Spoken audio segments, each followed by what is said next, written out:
श्री सूरत ध्वज जी महाराज उत्तर प्रदेश में नैमिषारण्य के पास में एक स्थान पड़ता है। उस स्थान का नाम है संडीला। वहां के सूबेदार थे, संडीले में रहते थे। लेकिन वृंदावन के श्री मदन मोहन जी, उनसे इनकी बड़ी प्रीति थी। कभी कभी वृंदावन जाते थे और मदन मोहन जी का रूप देख करके ये इतने आनंदित हो जाते थे, बस उनको देखते ही रहते थे। कहते हैं एक बार इन्होंने मदन मोहन जी की बड़ी याद आई, लेकिन कार्य में इतने व्यस्त थे कि वृंदावन नहीं जा पा रहे थे। तो नगर में भ्रमण करते करते वहां पर गुड़ के बहुत सारे छोटे छोटे गुड़ के बाट ऐसे एक बैलगाड़ी के ऊपर रखे थे। इनके मन में आया कि मैं तो वृंदावन नहीं जा पा रहा, ठाकुर जी के लिए कुछ प्रसाद भिजवा देता हूँ।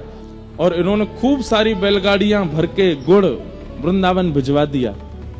गुड़ बेचने वालों ने इनसे कहा कि भैया तुम जितने रुपए में यहाँ से गुड़ खरीद के और पूरा किराया देकर के वृंदावन भिजवा रहे हो, इतने में तो तुम एक व्यक्ति को कुछ धन देकर के वृंदावन भेज दो, वृंदावन से गुड़ खरीद के ठाकुर जी के मंदिर में दे देते हैं, इतना पैसा क्यों लगवा रहे हो। सूरदास जी बोले कि हाँ, वृंदावन से यही गुड़ के अगर सामग्री में वृंदावन से खरीद के भिजवाऊं, मेरे 10 रुपया लगेंगे बस। लेकिन मैं संडीले से भेजूंगा, बैलगाड़ी में रख करके भेजूंगा, यहां से लोग चल करके जाएंगे, 2-3 दिन का मार्ग, बैलगाड़ियां धीरे धीरे चल के 3-4 दिन में पहुंचेंगी। तो श्री मदन मोहन जी को पता तो चलेगा, वहां तो बहुत लोग हैं गुड़ देने वाले, लेकिन जब संडीले से गुड़ जाएगा तो श्री मदन मोहन जी को पता तो चलेगा कि मेरा कोई प्रेमी है, उसने भेजा है मेरे लिए, वो स्वीकार करेंगे। और वही हुआ। 3 दिन बाद वो गुड़ पहुंचे और रात्रि का समय था जब गुड़ पहुंचे। श्री मदन मोहन जी का शयन हो चुका था, रात्रि के 12-1 बज रहे थे। मदन मोहन जी तो विचलित हो गए। श्री जी से बोले, अरे सुनो, सुगंधी ना आई का? बोले काय की? बोले गुड़ की। गुड़ तो घनेरो पड़ो है रसोई घर में, रोज ही आती रहे। अरे रसोई घर वाली नहीं, बाहर ते आ रही है सुगंधी। श्री जी बोली, हाँ आ तो रही है। बोले सूरत ध्वज ने भिजवाए संडी लेते? बोले तो मालपुआ खावे को मन कर रहा है। श्री जी बोली, रात के 12-1 बज रहे हैं, शयन कर लो। ना मैं तो अब ही खाऊंगा। तो बोले पुजारी जी को जाके स्वप्न दे दो। सोई ठाकुर जी पुजारी जी के स्वप्न में प्रकट हो गए। पुजारी जी बोले, धन्य भाग्य, अहो भाग्य, इतने वर्षों से सेवा कर रहा हूँ, ठाकुर जी मेरी सेवा से निश्चित प्रसन्न हो गए, जो मेरे स्वप्न में आके दर्शन दे रहे हैं। ठाकुर जी बोले, तेरी सेवा ते प्रसन्न ना है भयो में। तो बोले, मंदिर के द्वार पे गुड़ की बैलगाड़ी खड़ी है, उन गुड़न की जल्दी रसोई घर में धरवाओ और अभी इसी वक्त रात्रि में रसोई खोल के पुआ बनाओ और पुआ बना के भोग लगाओ। पुजारी जी बोले, अच्छा तो मेरे प्रेम से नहीं रीझे हो आप? ठाकुर जी बोले, तो तू रीझ जाऊंगा, लेकिन तू पहले पुआ बनवा। तो पुजारी जी बोले, जय जय, नेक देर रुक जाओ, 4 बजे तक सो लो, फिर मैं उठ के बढ़िया बनाई दूंगा। और गुड़ तो बहुत धरो है, पहले पुराना जो रखो है बाकू प्रयोग में ले लेंगे, नए वाले को फिर धीरे धीरे लेते रहेंगे। तो ठाकुर जी क्रोधित हो गए और स्वप्न में ही डांटने लगे। बोले, देख तू सवेरे उठेगो, तू रसोई जैसे स्नान करवे जाएगो, स्नान घर में गिर जाएगो, तेरा मूड फूट जाएगो। अब ही उठ के जा और अब ही आ वक्त जाए के भारत गुड़ लाए के मुकु पुआ बना, मुकु अब ही पवा, मेरे प्रेमी ने भेजो। अरे मेरो प्रेमी है सूरत ध्वज, माने वहां से गुड़ भिजवायो है, अभी पुआ बनाओ। रात्रि 12 बजे पुजारी जी उठ के गए, स्नान ध्यान किया। पहली बार इतिहास में 1:30 बजे रात्रि में रसोई बनी और रसोई में पुआ बने। 2 बजे ठाकुर जी के कपाट खुले और जाकर के ठाकुर जी को मालपुआ का भोग लगाया। प्रेम से ठाकुर जी ने पाया और फिर जाकर के बोले, अब जाके सो जाओ, अब सोऊंगा मैं तंद पट। और इन सब लीलाओं का दर्शन सूरत ध्वज जी को स्वप्न में हुआ। प्रसन्न हो गए सूरत ध्वज जी। जय हो मेरे मदन मोहन लाल, आप कितना कृपा करते हैं मेरे ऊपर, कितना प्रेम करते हैं मेरे ऊपर। एक बार की बात, वृंदावन आए थे और वृंदावन में श्री मदन मोहन जी के मंदिर में खड़े होकर के सूरत ध्वज जी एक पद गा रहे थे। नेत्रों में अश्रु भरे हैं और ठाकुर जी से बस यही कह रहे हैं, नाथ मैं आपको छोड़ के किसी और का नहीं हो सकता, बस आपका हूं। तो पीछे खड़े एक महात्मा सुन रहे थे। जैसे ही इन्होंने कहा, संतन की पनही को रक्षक कहूं, पनही मतलब चप्पल, तो उन संत के मन में आया, ये कह रहे हैं संतन की पनही को रक्षक, बड़ी बड़ी बात बोल रहे हैं मंदिर में खड़े होकर के, लेकिन ये कर नहीं सकते इस कार्य को। पीछे खड़े एक महात्मा बोले, रुक जाओ, कल तुम्हारी परीक्षा लेता हूं मैं। अगले दिन सूरत ध्वज जी जितने दिन वृंदावन रहते थे, अष्टयाम दर्शन करते थे मदन मोहन जी का। अगले दिन जैसे ही मंगला का समय हुआ, तो संत आए। मदन मोहन जी उसी समय भीतर प्रवेश कर रहे थे मंदिर में, तो संत आकर के बड़े दुखी होकर के खड़े हो गए। सूरत ध्वज जी ने उनका मुख देखा, बोले, भगवान दर्शन करने चलो, मंगला हो रही है। बोले कैसे जाऊं? बोले क्यों?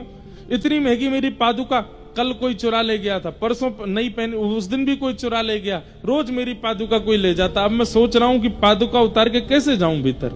सूरध्वज जी बोले मुझे ये सेवा दीजिए, आप दर्शन करो, मैं आपकी पादुका लेके बैठा हूं, आप जब दर्शन करके आ जाओगे आप पादुका पहन लेना, फिर मैं कर लूंगा दर्शन, और ये तो मेरी सेवा है, ये तो मेरा सौभाग्य। संत बोले नहीं नहीं नहीं, तुम्हारा नित्य का मैं देख रहा हूं 3 दिन से, तुम सुबह मंगला दर्शन और फिर श्रृंगार दर्शन और फिर ग्वाल दर्शन, बाल भोग दर्शन, सब राजभोग दर्शन, उत्थापन दर्शन, अष्टयाम दर्शन करते हो, मेरे कारण तुम्हारे दर्शन छूटेंगे। अरे नहीं, आप जाइए ना, आप दर्शन करिए, मंगला छूट जाएगी तो मैं अगला श्रृंगार दर्शन कर लूंगा, आप जाओ। और संत जैसे ही भीतर गए, सूरध्वज जी उन पादुकाओं को हृदय से लगा के बैठे, और मन में क्या विचार कर रहे हैं? बोले एक पादुका श्याम सुंदर, दूसरी पादुका किशोरी जी हैं। आज तक तो ठाकुर जी दूर से दिखते थे, लेकिन आज मेरे हृदय से लग गए हैं, और लेख करके बस रोने लगे। वो संत भीतर गए, वो मंगला के दर्शन करके भीतर ही खड़े रहे, बाहर आए ही नहीं। घंटा 1.5 घंटा बाद श्रृंगार का दर्शन खुल गया, संत बाहर आए ही नहीं, भीतर ही बैठ गए। बोला आज देखता हूं, बड़ा कहते हैं संत, कभी तो चिढ़ेगा, कभी तो परेशान होगा, चिल्ला करके बोलेगा कि निकलो बाहर, कहां अंदर बैठ गए हो। लेकिन सूरध्वज जी तो बस ऐसे ही बैठे। धीरे धीरे उजाला हो गया, धूप तेज हो गई, श्रृंगार का दर्शन, बाल भोग का दर्शन, ग्वाल का दर्शन, राजभोग तक आ गया। सूरध्वज जी ऐसे ही बैठे। मंदिर बंद हो गया, संत जी अंदर ही सो गए। 4 बजे पुनः उत्थापन हुआ, उत्थापन होते देखा बाहर अभी भी ऐसे बैठे हैं। थोड़ी और परीक्षा ले लूं, औलाई हो गई, शयन के दर्शन हो रहे हैं, लेकिन अभी भी सूरध्वज जी ऐसे बैठे। संत का हृदय पिघल गया, बोले कि ये कहते नहीं है, ये है इनके चित्त में, ये संतों की पनही के रक्षक हैं। निकल करके साधु बाहर गए और जाकर के सूरध्वज जी को हृदय से लगा लिया, कान पकड़ने लगे, मुझे क्षमा कर दो, मैंने आपकी परीक्षा लेनी चाहिए। कल जब आपके मुख से सुना संतन की पनही को रक्षक कहूं, इसलिए जानबूझ करके ऐसा किया कि आपके दर्शन छूटे और अपनी पनहियां आपके हाथ में दे दूं। मुझे अब आप जल्दी जाओ, शयन का दर्शन बंद होने वाला, आपका नियम ना टूटे, मदन मोहन जी को देख आओ। तो सूरध्वज जी के नेत्र सजल हो गए, बोले मैं सुबह से दर्शन ही कर रहा हूँ, हे नाथ, आपने आज मुझ पर इतनी बड़ी कृपा की कि मेरे वर्षों की मदन मोहन जी के दर्शन का फल आज मुझे प्राप्त हुआ। प्रिया प्रियतम दोनों मुझे निकुंज में लेकर के गए थे, नेत्र बंद करके मेरा शरीर यहाँ बैठा था, पर मैं प्रिया प्रियतम के साथ विहार कर रहा था। हे नाथ, आपकी चरण की पनैया के इतने बड़े सौभाग्य की मेरे को प्राप्त होती आज अष्टयाम का दर्शन हो गया। साधु बोले मुझे पता है ये सब तुम इसलिए बोल रहे हो कि मुझे बुरा ना लगे, लेकिन तुम जाओ भीतर दर्शन। बोले देखो मैं आपको बताऊं? बोला हाँ। मैं भीतर तो नहीं गया? बोले नहीं। आज ठाकुर जी ने नीली, आज ठाकुर जी ने स्वर्ण का आभूषण धारण किया था, आज ठाकुर जी ने ऐसी टेढ़ी पाग पहनी थी, उस पर ऐसा सिरपेच था, ऐसी इत्र, और सब कुछ बता दिया। इत्र ऐसा था, प्रसादी ऐसी थी, प्रसाद में ये वाली कड़ी बनी थी, ऐसी रोटी बनी थी, सब बता दिया महात्मा को। सूरध्वज जी को हृदय से आप सुबह से बाहर बैठे, आपको कैसे पता? बोले बस आपकी पादुका का स्पर्श होते ही सब मिल गया। सूरध्वज जी जैसे ही मंदिर की ओर गए, कपाट तो बंद हो गए थे, शयन आरती हो गई थी, हाथ जोड़ करके बैठ गए। बोले जय जय, आज आपके दर्शन मानसी में हुए, प्रत्यक्ष नेत्रों को नहीं मिले, पर कोई बात नहीं, आपने बड़ी कृपा की जो ऐसे महात्मा की पादुका मुझे प्रदान की। मैं आपकी देहली को प्रणाम कर लेता हूँ। कल मुझे संडीले वापस जाना है, इसलिए मैं यहीं प्रणाम करके जा रहा हूँ। जैसे ही अपना सिर नवाया, सब मंदिर से जा चुके थे रात्रि का समय, जैसे ही सिर नवाया तो देहली पर उनको पत्थर का अनुभव नहीं हुआ, कोमल कोमल कोमल चरणार विंदों का अनुभव हुआ। जैसे ही नेत्र खोल करके देखा, साक्षात श्री मदन मोहन जी प्रकट हो गए हैं, और प्रकट होकर के सूरध्वज जी को अपने हृदय से लगा, एक क्षण के लिए हृदय से लगा के मदन मोहन जी अंतर ध्यान हो गए। ऐसे श्री सूरत अब तो मगन रहने लगे, मगन झूमते हैं, मगन गाते हैं, मगन आनंद में रहते हैं। ठाकुर जी ने बड़ी कृपा कर दी है मेरे ऊपर। अब दर्शन होने के बाद वापस संडीले गए, और संडीले जाकर के इनका काम क्या था, सूबेदार का काम क्या होता था कि उस नगर के बड़े बड़े व्यापारी और जो कोई भी कार्य, उन सबसे कर लेना, टैक्स लेना, और अकबर बादशाह को दिल्ली पहुंचवाना, ये उनका काम। इस बार संडीले गए, साल भर का जितना भी कर लिया था पूरे नगर से, वो सब कर बक्सों में जमा करके दिल्ली भिजवाना था। लेकिन इनके मन में आया, बोले ठाकुर जी का दर्शन हुआ, मैंने कुछ किया तो है ही नहीं, दर्शन का कुछ तो उत्सव मनाना चाहिए। तो इन्होंने क्या किया, जितना भी साल भर का धन आया था अकबर को भेजने के लिए, उन सब धन से आसपास के क्षेत्र में ढिंडोरा पिटवा के संतों को बुलवा करके सब संतों को पवा दिया, भंडारा कर दिया, ठाकुर जी के दर्शन का भंडारा किया। यहाँ दिल्ली से लोग आ गए थे बादशाह के कि भाई साल भर का जो कर है वो दो। तो इन्होंने सारे बक्सों में पैसे तो खर्च कर दिए, संतों को पवा दिए। तो इन्होंने पत्थर भर दिए और पत्थर भर के उनके ऊपर एक पत्र लिख करके उस पर लिख दिया, 13 लाख संडीले उपजे सब संतन मिल गटके, और आधी रात सूरध्वज वृंदावन को सटके।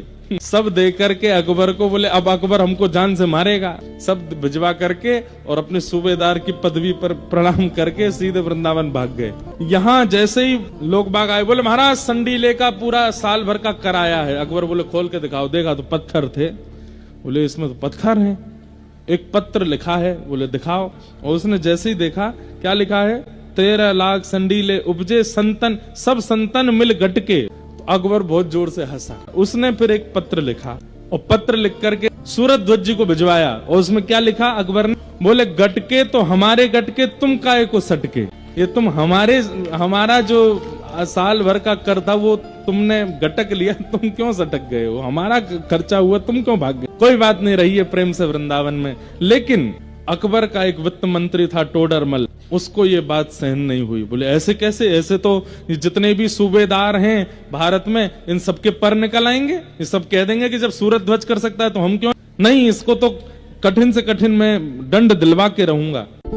टोडरमल ने वृंदावन सैनिकों को भेजा और बोले अकबर को पता ना चले, सूरध्वज को पकड़ के दिल्ली ले आओ और तय खाने में डाल दो। सूरध्वज जी को पकड़ के हाथों में हथकड़ियां, पैरों में बेड़ियां बांध करके दिल्ली ले आए और ला करके उनको टोडरमल ने जेल में डलवा दिया। अकबर को पता नहीं है। एक दस्तम खां नामक बड़ा क्रूर जेलर था, उसके हवाले कर दिया। वो इनको इतना मारता था, इतना प्रताड़ित करता था कि हाँ श्री जी, हाँ मदन मोहन कह करके रोते थे। इन्होंने 6 महीने तो उसकी मार सही। उसके बाद कहा कि मैं अकबर को कुछ लिख दूं। तो जानते तो थे कि अकबर जो है वो लेखनी का बड़ा रसिक है। तो इन्होंने अकबर को एक पंक्ति लिख करके भेजी। क्या लिखा, एक तम अधियारो करे शून्य दई पुण्य ताही, दस्तम ते रक्षा करो दिनमणि अकबर शाही। क्या कह रहे हैं, बोले कि भैया एक तम कहते हैं अंधेरा, एक तम जो है उसको उजाला कर देता है एक मणि। लेकिन यहाँ तो आपने मुझे 10 तम के हवाले कर रखा है। ये 10-10 अंधेरे एक साथ मेरे को घेरे बैठा, इतने प्रताड़ित करता है। हे अकबर, आप तो उजाले हो साक्षात, कृपा कर इससे मेरी रक्षा करो। अकबर ने जैसे ही पत्र पढ़ा, अब उस अकबर ने तुरंत कहा, बोले सूरध्वज जी को खोल दो। और सूरध्वज जी को पत्र लिख करके अकबर ने क्या लिखा, बोले भैया हम तुमसे बड़े रीझ गए, अब तुम वहीं चले जाओ। बोले कहाँ चले जाओ, जिस पे तुमने हमारे वो संडीले साड़े उड़ा दिए थे उन्हीं की शरण में चले जाओ। श्री सूरध्वज जी महाराज मुक्त होकर के वृंदावन की रज में आ गए। श्री मदन मोहन जी के चरणों में आकर के खूब रोए, खूब आनंदित हुए और कहा कि नाथ बस अपनी शरण ग्रहण करा दो। बस ऐसा कहते कहते सूरध्वज जी एक दिन ठाकुर जी के सुंदर रास पूर्णिमा का दिन था, शरद पूर्णिमा के दिन रास का अनुभव करते करते ठाकुर जी में विलीन हो गए।